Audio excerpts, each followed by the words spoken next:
সর্বশেষটা আপনাদেরকে একটু জানিয়ে দিতে চাই, ওসমানী ইন্টারন্যাশনাল এয়ারপোর্টে তারেক রহমানের বিমান আর 1 মিনিটের মধ্যে ল্যান্ড করবে। আর 1 মিনিটের মধ্যে, 1 মিনিটেরও কম সময়, হয়তো 30 সেকেন্ডস বা 40 সেকেন্ডসের মধ্যে তারেক রহমানের যে বিমানটি তা ল্যান্ড করবে। 17 বছরের সেই লন্ডন জীবন, 17 বছরের সেই নির্বাসিত জীবন পার করে অবশেষে ঢাকার মাটিতে, বাংলাদেশের মাটিতে, সিলেটের মাটিতে পা রাখছেন তারেক রহমান। এমন আশাই তো সবাই বসেছিল, এমন ভরসাতেই সবাই বসেছিল। বিএনপি বলুন বা দেশের রাজনীতিতে তারেক রহমানের ফেরাটা একটা বিশাল প্রভাব ফেলবে।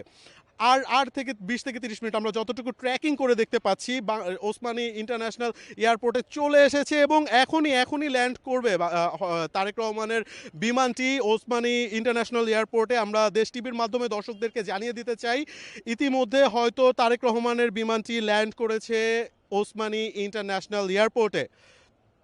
ওসমানী ইন্টারন্যাশনাল এয়ারপোর্টে তারেক রহমানের বিমানটি ইতিমধ্যে ল্যান্ড করেছে। তিনি 17 বছর পর বাংলার মাটিতে আসলে পাড়া দিয়েছেন তারেক রহমান। এই এক মহাকাব্য ইতিহাস। এই ইতিহাস আসলে বাংলার মানুষ দেখতে চায়। এই ইতিহাস বাংলার কোটি মানুষের মনের মধ্যে ছিল। সেই ইতিহাস লিখেছে, সেই ইতিহাস। 17 বছরের পুনর্বাসন জীবন শেষে তারেক রহমান দেশে ফিরেছে। সিলেটের মাটিতে তারেক রহমানের প্লেন এসে ল্যান্ড করেছে। তারেক রহমানের সাথে রয়েছে তার স্ত্রী জোবাইদা রহমান, তার মেয়ে জাইমা রহমান। একসাথে তাদের পুরো পরিবার সিলেটে ইতিমধ্যে ল্যান্ড করেছে। প্রচুর পরিমাণে নিরাপত্তা বাহিনী এখানে আমরা দেখতে পাচ্ছি। এয়ারপোর্টের বাহিরে প্রচুর পরিমাণে নিরাপত্তা কর্মী রয়েছে, তারা প্রতিটি গাড়ি চেকিং করছেন, কারণ ইতিমধ্যে তারেক রহমানের যেই প্লেনটি সেটি ল্যান্ড করে ফেলেছে, অর্থাৎ নিরাপত্তার চাদরে সম্পূর্ণ ঢেকে ফেলা হয়েছে। আমরা দেখছি একটু পর পুলিশের গাড়ি, আর্মির গাড়ি, ফোর্সদের গাড়িগুলো এয়ারপোর্টের ভিতরে ঢুকছিল।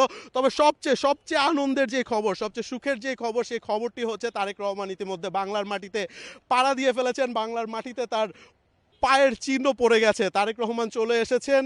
এটাই তো ছিল প্রাপ্তি।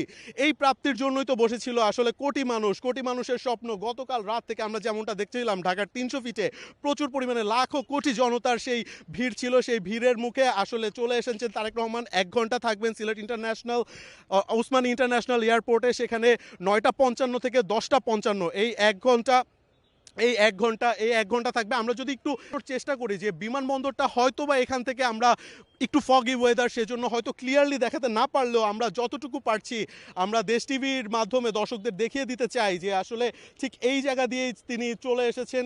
1 ঘন্টা থাকবেন এবং ইতিমধ্যে চলে এসেছে। ইতিমধ্যে তারেক রহমানের বিমানটি ওসমানী এয়ারপোর্টে ল্যান্ড করেছে। এখান থেকে 1 ঘন্টা ট্রানজিট করে তিনি চলে যাবেন শাহজালাল। আমরা যদি দেখি তারেক রহমানের বিমানটি ইতিমধ্যে চলে এসেছে 787 বোয়িংয়ের VZ202। আমরা দেখাতে চাই দর্শকদের দেশ টিভির মাধ্যমে আমরা দেখাতে চাই ইতিমধ্যে তারেক রহমানের বিমানটি চলে এসেছে শাহজালাল। আমরা দেখাতে চাই ওসমানী ইন্টারন্যাশনাল বিমানবন্দর। আমরা দর্শকদের আসলে সেটি দেখেছি। ইতিমধ্যে চলে এসেছে তারেক রহমান। তার পদচিহ্ন পড়ে গেছে সিলেটে, তার পদচিহ্ন চলে গেছে বাংলায়। এই বাংলার মানুষ, এই কোটি জনতা আসলে মুখিয়েছিল এই তারেক রহমানের আশায়। এই কোটি জনতার আশা ছিল, এই কোটি জনতার 17 বছরের সে নির্বাসিত জীবন